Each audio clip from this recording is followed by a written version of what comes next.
அலையில் தகிக்கும் ஐரோப்பிய நாடுகள் தாக்கம் என்ன? ஐரோப்பாவின் மேற்கு பகுதி நாடுகளில் கடந்த 20 நாட்களுக்கும் மேலாக மக்களால் தாங்க முடியாத அளவுக்கு கொடுமையான வெயில் வாட்டி வருகிறது. பிரான்சில் மட்டும் கடந்த 10 நாட்களில் வெப்ப அலைக்கு 1000க்கும் மேற்பட்டோர் உயிரிழந்து விட்டதாக அந்நாட்டு அரசு அறிவித்துள்ளது. கடந்த ஜூன் 21ஆம் தேதி பிரான்ஸ் ஸ்பெயினில் தொடங்கிய இந்த கொடூரமான வெப்பம் தற்போது ஜெர்மனி, சுவிட்சர்லாந்து, போலந்து, செக் குடியரசு, ஸ்லோவோக்கியா, பிரிட்டன் வரை நீண்டுள்ளது.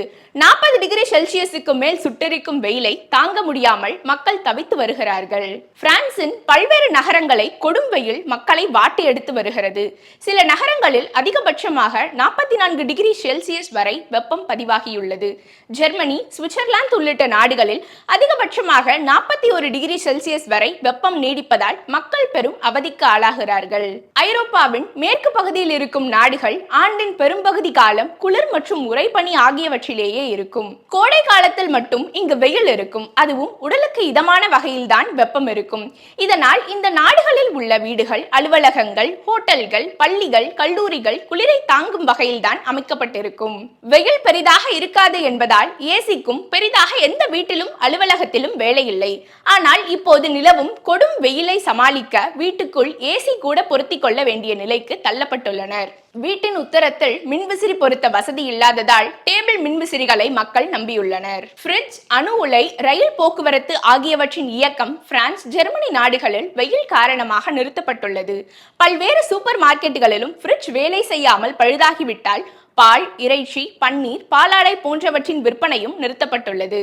இதைவிட கொடுமையாக ஜெர்மனி, பிரான்ஸ் இரவு நேரத்தில் 30 டிகிரி செல்சியஸ் வரை வெப்பம் நீடிப்பதால் மக்கள் தூங்க முடியாமல் சிரமப்படுகிறார்கள் என்று சர்வதேச ஊடகங்கள் தெரிவிக்கின்றன. பகல் நேரத்தில் வெயில் 41 டிகிரி செல்சியஸும் இரவில் 30 டிகிரி வரையும் இருப்பதாக ஜெர்மன் வெதர் சேவை தெரிவித்துள்ளது. ஜெர்மனி, பிரான்ஸ் நாடுகளில் தார் சாலைகள் வெப்பத்தால் உருகி நிற்பதும், போக்குவரத்து சிக்னல்களுக்கு பயன்படுத்தப்படும் விளக்குகள் வெப்பத்தால் வளைந்து விட்டதும், வெயிலில் வெறும் கடாயில் ஆம்லெட் சமைக்கும் காட்சிகள் சமூக வலைதளங்களில் வைரலாகி வருகின்றன. ஐரோப்பிய நாடுகளில் வசிக்கும் தமிழர்கள் அங்கு நிலவும் கடும் வெப்பத்தையும் தாங்க முடியாத வெப்ப அலை குறித்தும் இன்ஸ்டாகிராம், ட்விட்டர்களில் பல வீடியோக்களையும் ரீல்ஸ்களையும் பதிவிட்டுள்ளனர். ஐரோப்பாவை சேர்ந்த வேர்ல்ட் வெதர் அட்ரிபியூஷன் அமைப்பை சேர்ந்த விஞ்ஞானிகள் விடுத்த எச்சரிக்கையில் ஐரோப்பாவில் இதுவரை வரலாற்றில் இல்லாத வகையில் வெப்ப அலை மக்களை வாட்டி வதைக்கிறது. வெப்பத்தோடு சேர்த்து காற்று இல்லாமல் ஈரப்பதம் மட்டும் சேர்ந்துள்ளதால் மக்களால் தாங்கிக் கொள்ள முடியவில்லை. இந்த அளவு காலநிலை மோசமானதற்கு மனித தவறால் உருவான காலநிலை மாறுபாடுதான் காரணம். இந்த வெப்பநிலை நிலவரம் 5 தசாப்தங்களுக்கு முன்பு நடைமுறையில் சாத்தியமற்றதாக இருந்திருக்கும். ஆனால் 20 ஆண்டுகளுக்கு முன்பு இருந்ததை விட இப்போது நிகழ்வதற்கான வாய்ப்பு 200 மடங்கு அதிகமாகிவிட்டது. மனிதர்களால் நேர்ந்த காலநிலை மாற்றத்தின் காரணமாக வெப்ப அலையின் வீச்சும் தீவிரத்தன்மையும் அதிகரிக்கும். பசுமையுள்ள வாயு, கார்பன் டை ஆக்சைடு வெளியேற்றம், குறிப்பாக நிலக்கரி, பெட்ரோல், டீசல் பயன்பாடு, எரிவாயு பயன்பாடு ஆகியவை பூமியில் வெப்பத்தை அதிகரித்து விட்டது. பூமியின் இயல்பு வெப்பத்தை விட 1.3 டிகிரி செல்சியஸ் உயர்ந்துள்ளது. அதிலும் தொழிற்சாலைகள் வளர்ந்த நாடுகளில் உருவாகி பசுமையுள்ள வாயுக்களை வெளியிட தொடங்கிய பின் இயற்கை மோசமடைந்து மாற்றமடைந்து இது போன்ற அதிவெப்ப நிலைக்கு சூழலை மாற்றிவிட்டது. மனிதர்கள் தாங்க முடியாத அளவு வெயிலை ஐரோப்பிய மக்கள் தற்போது அனுபவித்து வருகிறார்கள். காலநிலை மாற்றம் காரணமாகத்தான் ஐரோப்பிய மக்கள் வழக்கமான வெப்பத்தை விட கூடுதலாக 2 முதல் 4 டிகிரி செல்சியஸ் வெப்பத்தை அனுபவித்து வருகிறார்கள். ஒமேகா பிளாக் காரணியும் சேரும் போது வெப்பத்தின் தீவிரத்தன்மை மேலும் அதிகரிக்கும் என தெரிவித்துள்ளனர். ஒமேகா பிளாக் என்பது இரு குளிர், குறைந்த அழுத்த மண்டலங்களுக்கு இடையே சிக்கிக்கொண்ட வெப்பமான மற்றும் உயர் அழுத்த பகுதியாகும். இது கிரேக்க எழுத்தான ஒமேகா போன்று இருப்பதால் இதற்கு ஒமேகா பிளாக் என்று அழைக்கிறார்கள். இது காற்றை தனக்குள்ளேயே வைத்துக்கொண்டு காற்றோட்டத்தை தடுக்கும் ஒமேகா வடிவ அமைப்பாகும். இதனால் வெப்பம் தேங்கி அனல் காற்று அடித்து மக்களை மூச்சு திணற வைக்கிறது. இதில் பிளாக் என்பது வெப்பமான காற்று அழுத்தம் வெளியேற முடியாமல் ஓரிடத்தில் தேங்கி நிற்பதாகும். வழக்கமாக காற்று மேற்கிலிருந்து கிழக்கு நோக்கி வீசும். ஆனால் ஒமேகா பிளாக் காரணமாக காற்று செல்லுதலில் தடைபட்டு வடக்கிலிருந்து தெற்கு நோக்கி வீசி அழுத்த பகுதிகளை தனித்து விடுகிறது. காற்றை வழிநடத்தும் போக்கும் பலவீனமாக இருப்பதாலும் அதிகரிக்கும் வெப்பமும் இந்த மெதுவாக நகர்தலுக்கு காரணமாகியுள்ளன. இதனால் வெப்பமான மற்றும் அசைவற்ற காற்று குறிப்பிட்ட பகுதி மீது தங்கிவிடுகிறது. இதற்கு பெயர்தான் ஒமேகா பிளாக். இது பொதுவாக 3 முதல் 10 நாட்கள் வரை நீடித்தாலும் சில நேரங்களில் வார கணக்கில் கூட நீடிக்கலாம். அதாவது ஐரோப்பாவின் மேற்கு பகுதி நாடுகளை வெப்பம் வாட்டி எடுக்காமல் முன்பு இருந்ததற்கு காரணம் அட்லாண்டிக் பகுதியில் இருந்து தடையில்லா குளிர்காற்று வீசியதுதான்.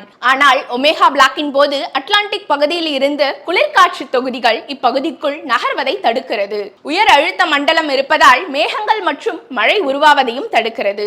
இதனால் பல நாட்கள் மற்றும் வாரங்களுக்கு சூரிய ஒளி தொடர்ந்து நிலப்பரப்பை வெப்பமடைய செய்கிறது.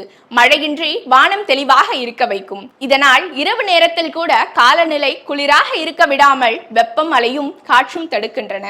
இந்த ஒமேகா பிளாக்கால் எல்னினோ, லானினோ போன்ற காரணிகளும் தீவிரமாகலாம். அடுத்து வரும் நாட்களில் ஐரோப்பாவின் மேற்கு நாடுகளை வாட்டி வதைத்து வரும் வெயில் கிழக்கு பகுதி நாடுகளுக்கும் பரவி வெப்பத்தின் தாக்கம் அதிகரிக்கும். இரு குளிர்ந்த மண்டலங்களுக்கு நடுவே உயர் அழுத்தம் கொண்ட வெப்பம் நீடிப்பதால் மிகுந்த வறட்சியாகவும் வெப்பமும் இயல்புக்கு அதிகமாகவும் இருக்கிறது. இந்த உயர் அழுத்தம் தான் மழை பெய்ய துணையாக இருக்கும் மேக கூட்டத்தை கூட விடாமல் தடுத்து வானத்தை தெளிவாக வைத்து வெப்பத்தை உயர்வாகவே வைத்திருக்கிறது. பிரான்ஸ், ஜெர்மனி, பிரிட்டன், சுவிட்சர்லாந்து உள்ளிட்ட ஐரோப்பிய நாடுகளில் வெப்பம் 40 டிகிரி செல்சியஸை கடந்து சென்று விட்டது. குளிர்ந்த காற்று பகுதிக்கும் வெப்பமான அதிக அழுத்தத்துக்கும் வடமேற்கே பிரிட்டன் அமைந்துள்ளது. இதனால் பிரிட்டனின் தெற்கு மற்றும் கிழக்கு பகுதி, ஸ்காட்லாந்து, நெதர்லாந்து ஆகியவற்றில் குளிர்ந்த ஈரப்பதமான சூழல் நிலவுகிறது. மேற்கு பகுதிகள் கடும் வெப்பம் நீடிக்கிறது. பெங்களூருவில் உள்ள சமூக மற்றும் பொருளாதார மாற்றத்துக்கான கல்வி நிறுவனத்தின் பேராசிரியர் கிருஷ்ணராஜ் செய்தி நிறுவனத்திற்கு அளித்த பேட்டியில் ஐரோப்பிய கிழக்கு மேற்கு நாடுகளை அளவுக்கு அதிகமான வெப்பம் வாட்டி வதைத்து வருவதற்கு ஹீட்டோம் விளைவுதான் காரணம். உலக வானிலை ஆய்வு நிறுவனம் வெளியிட்ட எச்சரிக்கையில் அதிக உயிரிழப்புகளை ஏற்படுத்தும் இயற்கை சீற்றங்களில் வெப்ப அலைகள் முக்கியமானது. இது இப்போது பெருகி பல்வேறு நாடுகளில் அடிக்கடி தீவிரமாக ஏற்படுகிறது. இதனால் சுகாதாரம், விவசாயம், உள்கட்டமைப்பு மற்றும் தொழிலாளர் உற்பத்தி திறன் ஆகியவற்றுக்கு பெரும் ஆபத்து ஏற்படும் என தெரிவித்துள்ளது. மேற்கு ஐரோப்பாவில் ஏற்பட்டுள்ள வெப்ப அலை இனிவரும் காலங்களில் படிப்படியாக குறைந்து கிழக்கு பகுதி நோக்கி நகரும் என எதிர்பார்க்கப்படுகிறது. அதாவது மத்திய ஐரோப்பா பால்கன்ஸ் பகுதியை நோக்கி ஒமேகா பிளாக் நகரும். கடந்த வாரங்களில் இருந்ததை விட இன்னும் தீவிரமான வெப்பத்தை மக்கள் அனுபவிக்க வேண்டியது இருக்கும். அதிவெப்பம், வெப்ப அலையால் முதியோர், குழந்தைகள், தீவிர துணை நோய் இருப்போர், நோயாளிகள் ஆகியோர் பாதுகாப்புடன் இருக்குமாறு அறிவுறுத்தப்பட்டுள்ளனர்.